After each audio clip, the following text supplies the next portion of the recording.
Saya Renandi Berana Putri akan menjelaskan tentang wabah flu atau flu Spanyol. Wabah flu 1918 yang dikenal sebagai wabah flu terbesar atau flu Spanyol dianggap sebagai wabah terburuk di dunia dalam sejarah yang menyebabkan angka kematian yang tinggi dalam waktu singkat. Diperkirakan angka kematian wabah ini sekitar 10% atau 20% dan membunuh sekitar 50 dan 100 jiwa di dunia. Di Spanyol, angka kematian diperkirakan sekitar 300.000. Tidak seperti yang lain, wabah flu ini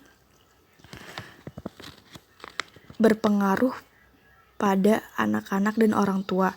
Banyak korban adalah anak muda yang sehat dan dewasa sekitar 20 dan 40 tahun dan juga binatang, contohnya anjing dan kucing. Flu ini menyebar pada akhir Perang Dunia I. Media di negara itu yang berpartisipasi dalam perang berada di bawah militer. Pada musim gugur 1917, penyakit ini masih terjadi kembali di 14 tempat militer. Gilbert Mitchell mempertimbangkan seorang juru masak di Kansas menjadi 0 pasien. Mitchell pada pagi hari tanggal 4 Maret 1918 dengan demam dan sakit kepala untuk ke rumah sakit dan beberapa jam kemudian ada lebih dari 100 kasus di bawah pengobatan dan mereka mengatur pasien.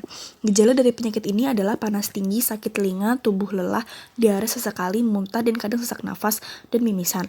Kebanyakan orang yang mati dari hasil bakteri pneumonia dan tidak ada bakteri yang ada.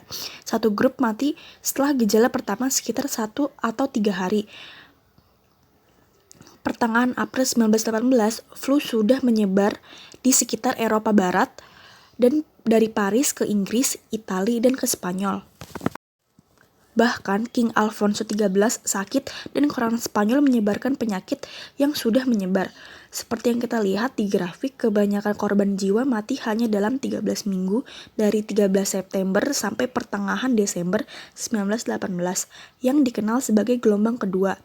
Orang-orang miskin yang menderita karena populasi akibat flu ini, tapi juga Presiden Amerika Serikat Woodrow Wilson dan Raja Inggris Lloyd George. Koran pada saat itu mengumumkan obat yang ajaib. Dokter pada saat itu merekomendasikan aspirin dan kina dengan arsenik, minyak kompor atau kastor. Bahkan menyuruh orang untuk merokok yang dianggap bahwa menghirup rokok dapat membunuh kuman. Tim medis yang berada di Hispanic Digital Library berusaha untuk memberitahu penyebab wabah dan melaporkan progres dan konsekuensi. Seorang ilmuwan Italia, Profesor Socken, menyatakan untuk mengisolasi bakteri yang menyebabkan penyakit ini.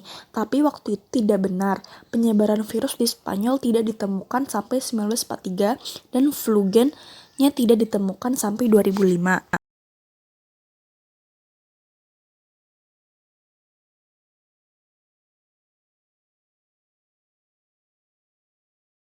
Setiap hari koran Spanyol memberitahu pentingnya kebersihan yang dilakukan di Jerman dari sekolah dan membuat angka kematian akibat flu sebelum Perang Dunia lebih rendah di seluruh Eropa. Mereka juga memperingatkan orang yang tidak mengalami gejala, mereka menyebutnya pulih. Lebih fokus pada penyebaran wabah, jadi mereka merekomendasikan mereka untuk diisolasi 1 atau 2 minggu. Menggunakan masker menjadi kewajiban untuk ke tempat publik.